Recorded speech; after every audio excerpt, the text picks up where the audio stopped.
शोषण के विरुद्ध अधिकार, राइट अगेंस्ट एक्सप्लॉयटेशन। मानव के दुर्व्यापार और बलात्श्रम का प्रतिषेध। जीवन के अधिकार का आशय गरिमामय जीवन से है। भारतीय में मानव के दुर्व्यापार, बेगार और बलात्श्रम प्रतिबंधित है और इनका उल्लंघन दंडनीय अपराध है। मानव दुर्व्यापार का अभिप्राय महिलाओं, बच्चों और अपंग व्यक्तियों के अनैतिक दुर्व्यापार पर प्रतिबंध लगाना है। मानव व्यापार में निम्नलिखित बातें सम्मिलित हैं: वस्तु के समान महिलाओं, बच्चों और अन्य पुरुषों की खरीद फरोख्त, महिलाओं तथा बच्चों का व्यापार या वेश्यावृत्ति, देवदासी तथा दास प्रथा। बेगार से तात्पर्य बिना पारिश्रमिक या कम पारिश्रमिक के आधार पर कार्य करवाना है। सामंतवादी व्यवस्था में बेगार पद्धति प्रचलित थी, जहां व्यक्ति को कार्य करने के पश्चात किसी भी प्रकार से पैसा नहीं दिया जाता था। बेगार में बंधुआ मजदूरी भी सम्मिलित है। यह अनुच्छेद बंधुआ मजदूरी पर भी रोक लगाता है, लेकिन यह ध्यान देने योग्य है कि राज्य लोक प्रयोजन या सार्वजनिक कल्याण के लिए अनिवार्य भर्ती या सेवा लागू करे, तब इसे शोषण नहीं माना जाएगा। यद्यपि इन सेवाओं में केवल धर्म, प्रजाति, जाति अथवा वर्ग या इनमें से किसी एक आधार पर भेदभाव नहीं किया जाएगा। यूरोपीय देशों में नागरिकों से अनिवार्य रूप में सेना में सेवा देने का प्रावधान किया गया है, जिसे भारत में परिवर्तित रूप में अपनाया गया है। इस अनुच्छेद को लागू करने हेतु संसद द्वारा विधियां पारित की गई हैं, जो इस प्रकार हैं: न्यूनतम मजदूरी एक्ट 1948, अनैतिक व्यापार निवारण अधिनियम 1956, समझौता मजदूर एक्ट 1970, बंधुआ मजदूर श्रम व्यवस्था समाप्त एक्ट 1976, समान पुरस्कार एक्ट 1976, शोषण के व्यापक अभिप्राय। नई दिल्ली में आयोजित एशियाई खेल के दौरान वर्ष 1983 में बड़ी संख्या में मजदूरों को काम पर लगाया गया था, परंतु उन्हें कम मजदूरी दी जा रही थी।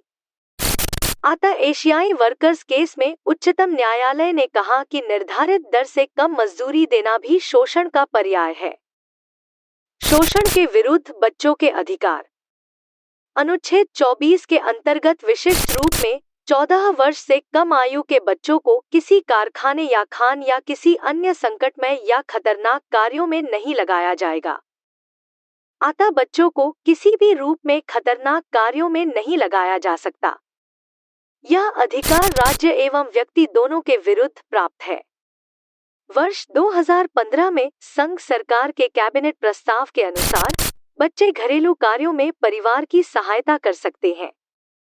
इसे बालश्रम की श्रेणी में नहीं रखा जाएगा। यह उल्लेखनीय है कि बच्चों के प्राथमिक शिक्षा का अनिवार्य एवं निःशुल्क अधिकार शोषण के विरुद्ध अधिकार का पूरक है।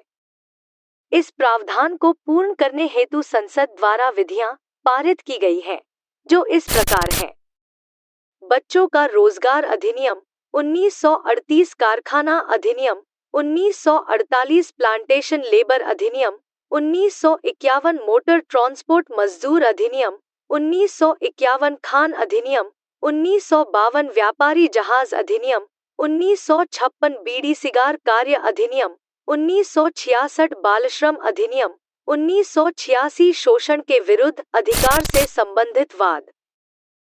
MC मेहतावाद में उच्चतम न्यायालय ने बालश्रम के संदर्भ में महत्वपूर्ण निर्देश जारी किया और न्यायपालिका ने यह भी निर्देश दिया कि बालश्रम पुनर्वास कल्याण कोष का निर्माण हो, जिसमें वह व्यक्ति 20,000 रुपए जमा करेगा जिसने बच्चों को काम पर लगाया था।